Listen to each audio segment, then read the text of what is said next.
Assalamualaikum warahmatullahi wabarakatuh. Saya Muhammad Iqbal dari Prodi Perbankan Syariah semester 6. Di sini saya akan sedikit mengulang atau mengulas tentang materi PSAK 104, yaitu akad istisna.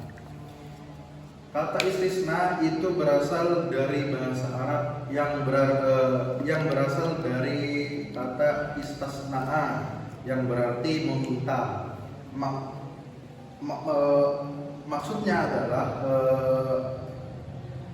meminta seseorang untuk membuat sebuah aset. Secara teknis baitul istisna atau yang disebut istisna merupakan sebuah perjanjian kontrak dengan produsen untuk memproduksi suatu barang tertentu dengan deskripsi khusus dengan harga tertentu. Akad istisna ini juga merupakan akad jual beli dalam bentuk pemesanan pembuatan barang tertentu dengan kriteria dan persyaratan tertentu yang disepakati antara pemesan dan penjual. Adapun PSAK 104 ini diciptakan oleh Ikatan Akuntan Indonesia atau IAI, ialah yang memiliki tujuan untuk mengatur tentang istisna. Hal tersebut sudah diterapkan oleh lembaga keuangan syariah dan koperasi syariah yang melakukan atau menerapkan transaksi istisna. Baik, berikutnya mengenai penyajian laporan keuangan syariah PSAK 104. Dalam penyajian istisna sudah dijelaskan di dalam PSAK nomor 104 tentang akuntansi istisna, yaitu penjual harus menyajikan piutang istisna yang berasal dari transaksi istisna sebesar jumlah yang belum dilunasi oleh pembeli akhir. Dan termin istisna itu berasal dari transaksi istisna sebesar jumlah tagihan termin penjual pada pembeli akhir dalam laporan keuangan. Sedangkan dalam pengungkapannya, penjual mengungkapkan metode akuntansi yang digunakan dalam pengukuran pendapatan istisna, rincian piutang istisna berdasarkan jumlah, jangka waktu, dan kualitas piutang ke dalam laporan keuangan. Pembeli juga mengungkapkan rincian utang istisna berdasarkan jumlah dan jangka waktu ke dalam laporan keuangan. Adapun penyajian data dilakukan dengan cara mendeskripsikan data yang ada secara sederhana, utuh, dan integratif. Dalam penerapan atau perlakuan akuntansi PSAK 104 dalam lembaga keuangan, yaitu yang pertama ada pengakuan. Dalam akuntansi, pengakuan merupakan sebuah proses dalam penerapan untuk memenuhi kriteria pencatatan dalam suatu kejadian atau peristiwa dalam catatan akuntansi. Yang kedua ada pengukuran. Dalam akuntansi, pengukuran merupakan sebuah proses dalam penempatan nilai uang guna mengakui dan memasukkan pada setiap pos pada laporan keuangan. Pengukuran terhadap pos-pos laporan keuangan ini menggunakan mata uang rupiah.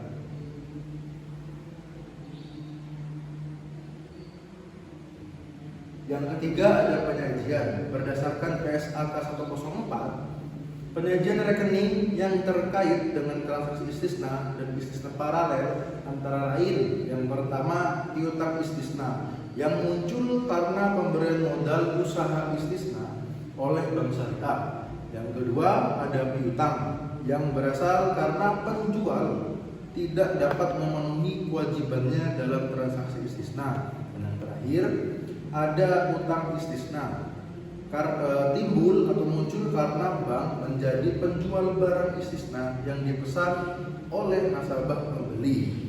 Dan yang terakhir ada pengungkapan. Berbagai hal yang harus diungkap dalam catatan atas laporan keuangan tentang transaksi dan istisna paralel antara lain: yang pertama itu adalah ada rincian piutang istisna dan utang istisna berdasarkan jumlah. Yang kedua, piutang istisna dan utang istisna kepada penjual yang memiliki hubungan. Yang ketiga, besar modal usaha istisna. Dan yang terakhir, ada jenis dan kuantitas barang pesanan. Selanjutnya, saya akan menjelaskan skema pelaksanaan akad istisna.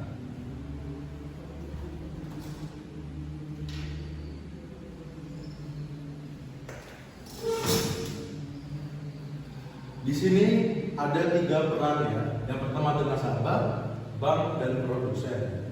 Langkah yang pertama untuk mengajukan akad istisna itu adalah nasabah mengajukan pemesanan barang kepada bank. Jadi nasabah ini belum punya barang dan ingin memesan atau membeli kepada bank. Kemudian setelah bank menerima pengajuan barang dari nasabah, bank itu memesan atau membeli barang kepada produsen atau sellernya. Nah, sambil memesan atau membeli barang ke produsen, bank juga menyerahkan dana sebesar harga yang dipesan. Dan yang keempat, setelah barang sudah selesai dipesan dan sudah selesai pembayaran, produsen menyerahkan barang kepada pihak bank sesuai dengan kriteria yang dipesan oleh nasabah tadi. Dan yang kelima, setelah bank menerima barang yang dipesan oleh nasabah dari produsen, bank itu menyerahkan barang yang tadi dipesan ke nasabahnya. Jadi si nasabah ini setelah menerima dari produsen memberikan atau menyerahkan barang tersebut kepada pemesan atau si nasabah. Kemudian setelah bank menyerahkan barangnya, nasabah sebagai pembeli itu membayar barang sesuai dengan harga yang sudah dipesan. Saya menjelaskan tentang jurnal penerapan yang ada di PSAK 104 akad istisna. Yang pertama itu ada transaksi biaya pra-akad. Jadi pihak bank ini sebagai penjual. Jadi pencatatan jurnal keuangannya, beban pra-akad yang ditanggungkan itu masuk ke debit. Sedangkan kas itu masuk ke kredit. Ini di transaksi biaya pra-akad. Jadi sebelum bank memesan barang kepada produsen, disinilah terjadi suatu proses yang namanya biaya pra-akad. Kemudian yang kedua ada penandatanganan akad dengan pembeli. Bank sebagai penjual. Bank di sini posisinya masih sebagai penjual. Biaya istisna itu masuk ke debit. Sedangkan beban pra-akad tadi yang ditanggungkan, yang dibayarkan itu masuk ke kredit. Terus yang ketiga ada pembuatan akad istisna paralel dengan pembuat barang. Berdasarkan PSAK 104 disebutkan bahwa biaya diperoleh akad istisna paralel terdiri atas yang pertama, biaya perolehan barang pesanan sebesar tagihan produsen atau kontraktor kepada entitas.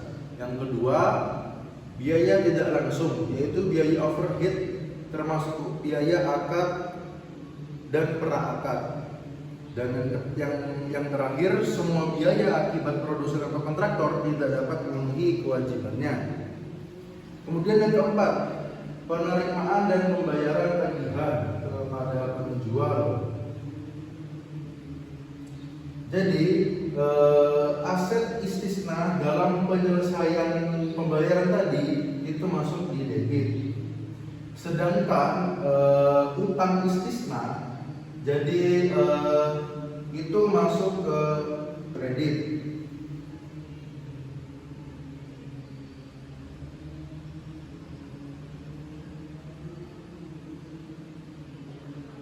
Kemudian yang nomor 5 itu ada penagihan piutang istisna pada pembeli. Jadi ada piutang istisna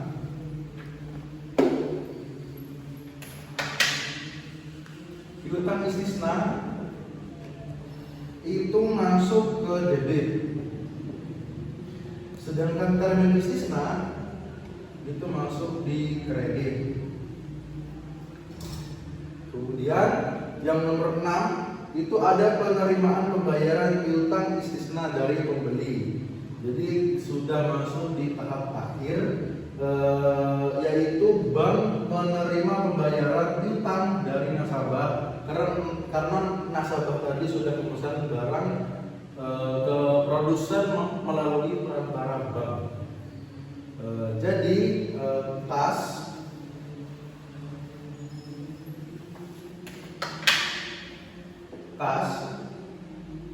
atau rekening nasabah pembeli istisna itu masuk di debit. Sedangkan piutang istisna itu masuk di kredit.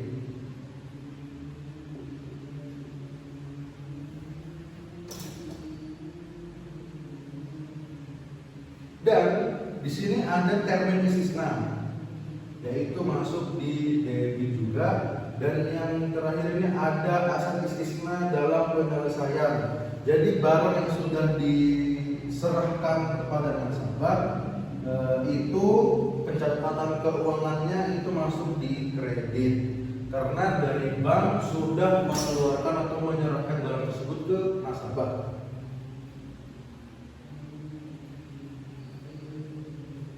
Selanjutnya kita masuk ke materi mengenai kesesuaian Fakta DSN terhadap penerapan akuntansi istisna. Berdasarkan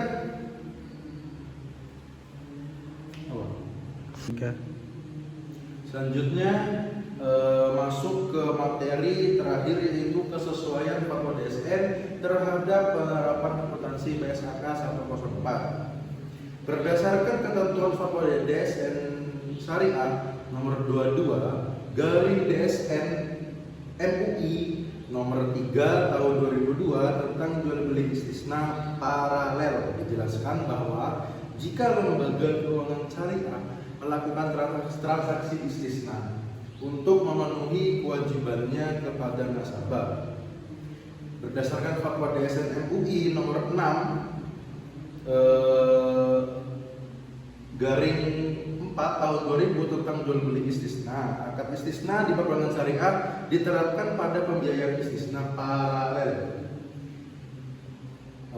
Mungkin itu saja yang bisa saya sampaikan. Kurang lebihnya mohon maaf. Assalamualaikum warahmatullahi wabarakatuh.